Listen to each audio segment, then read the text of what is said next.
I do. I think everybody's really busy and life is very overwhelming. And you have no idea what's going on in other people's lives. And we've gotten to a point in today's world where if I text you, I expect Jay to respond. And if Jay doesn't respond, then I make it mean something about Jay or me.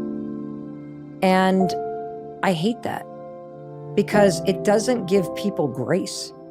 We're constantly expecting people to show up a certain way and then judging them when they don't, instead of stopping to consider that other people have lives and other people have a lot of things going on. And sometimes when people go silent on you, it has nothing to do with you.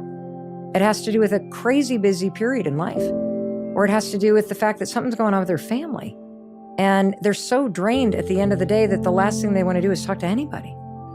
And so I do think we expect too much because relationships feel very like transactional. You do this for me, I do this for you. I text you, you better text me back. Now, there are rules in terms of just being courteous to people and being gracious to people, but I'm deeply concerned, Jay, about the rise of both estrangement. I'm concerned about the amount of posts that go viral about, I got my life better because I cut all the toxic people out. And I stop and think always, well, did you have a conversation about what was bothering you? Because if you just ghost other people or you use the silent treatment, that's actually punishing somebody. And that's extremely immature, actually. It means you can't handle your own emotions, which is why you don't have a hard conversation about what you need or how someone's behavior is impacting you. And if you haven't had that, it's a very immature move to just cut somebody off. And so I get very worried about the labeling of people as toxic and about the ease at which people seem to just drop people. Yeah. And what I really love about the let them theory is that it opens up the window to a lot more compassion. Because we're quick to think that if somebody hasn't texted you back, or you've texted somebody a couple times and they haven't responded, that you did something bad. And it's perfectly fine to be like, did I do something? I noticed you haven't responded. Is everything okay? If they don't respond then something's probably wrong, either with them or with you, and you get to decide what you're going to do next. But I am worried about the combination of people being isolated, of people spending way too much time on their phones instead of with each other, and that we've gotten very transactional with one another. And it's easy to forget that people have a lot going on. And they're not thinking about you as much as you're thinking about them. And just because you have time to text them doesn't mean they have time right now to text you back. And I guarantee you, when they saw your text, they probably thought, oh my God, I love it. I got it. And then something came up. Yeah. And so I do worry about it, Jay. I do think we have too much of an expectation of something in return. Yeah. And when you start to use this theory, what you're also going to notice is this. When you start to say, let them, you will notice that maybe you're the sibling that reaches out more. And it might bother you. Because when you say, let them, and you keep reaching out and they don't reach out, or you have a group of friends and you notice that when you stop reaching out or making the plans that you're not included in theirs, and that hurts. Yeah. The thing I used to do when that happened is I would make it about me. I would make it like some deficiency in me.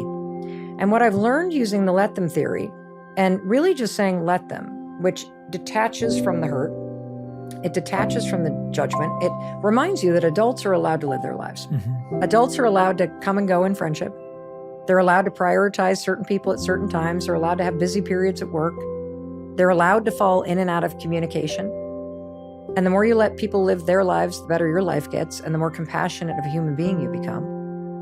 And the more I've started to recognize, oh, wait, like my social life is my responsibility. If I have a group of friends where if I make the plans, everybody's included, but if I sit back, I'm never invited, then now I got to examine, am I investing in the right group of friends? Or you might also wake up and realize, well, maybe I just like really like introverted people, but I'm the party planner.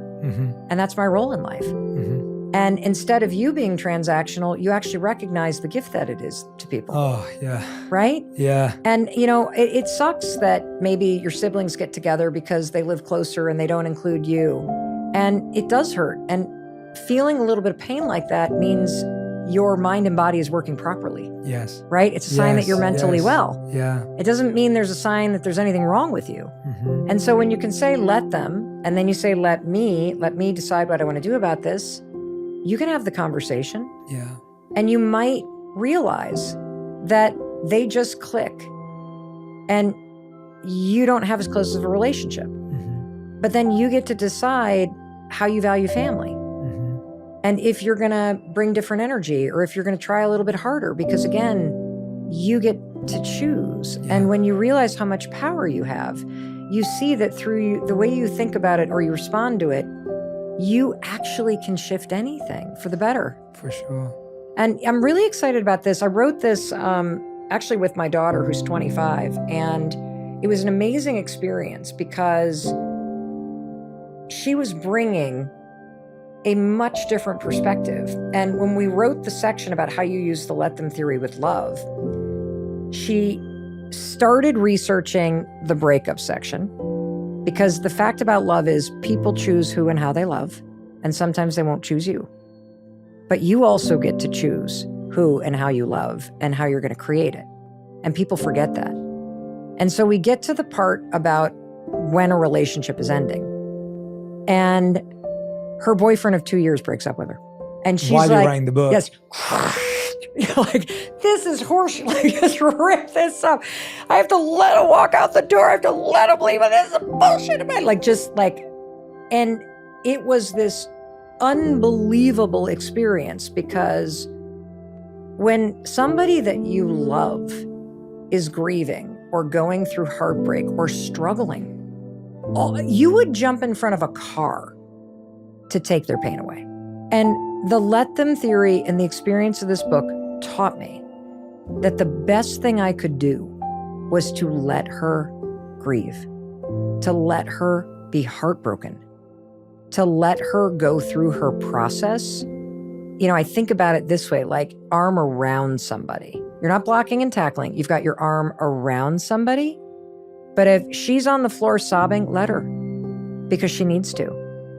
If we need to remove the photos from the family thing, because this was a 2-year-long relationship, because that is actually a huge recommendation that I make in this book, that you've got to follow a 30-day rule of 0 contact, 0 photos, 0 videos, because you're not just letting them leave.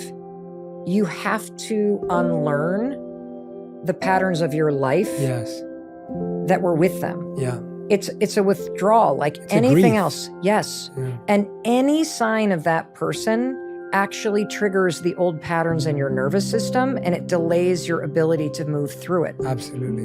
And it's impossible when you're in it to just let them move on.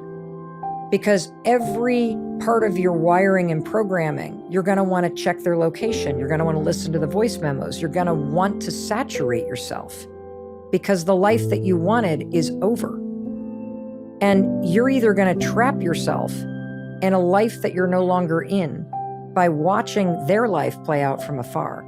And you're going to keep re-triggering these patterns in your nervous system, because you're going to keep this person in your life even though they walked out the door, which is why you have to let them.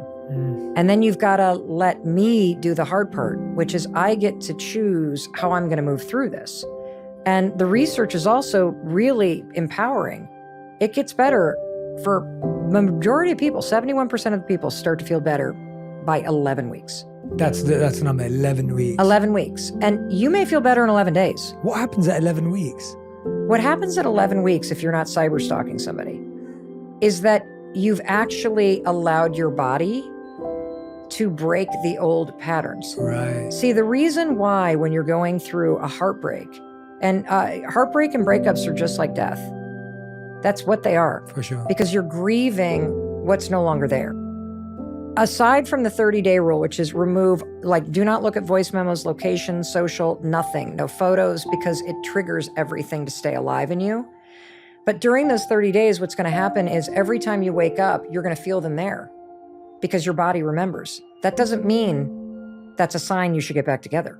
Yeah. That's actually a sign that you're unlearning something. Let those memories come up.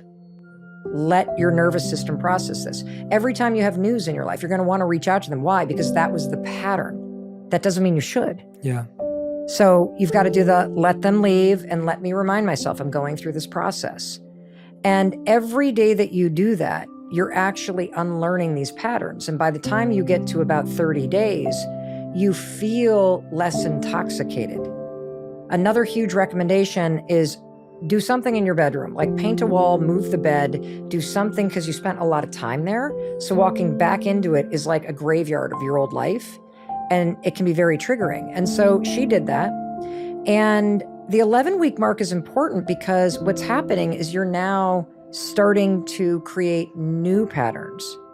As you've let them leave, you're now letting me move on. You're letting me take the actions that show me that my life is moving forward. And my therapist, Ann Davin, who's the smartest human being I've ever met, she said, you know, Mel, the thing for Sawyer to ask herself is if she knew that the love of her life were literally just a couple months away, what would you do right now with this period of time? And when you think about it that way, because again, as long as you're holding on to somebody who already left, you actually are not open to meeting anybody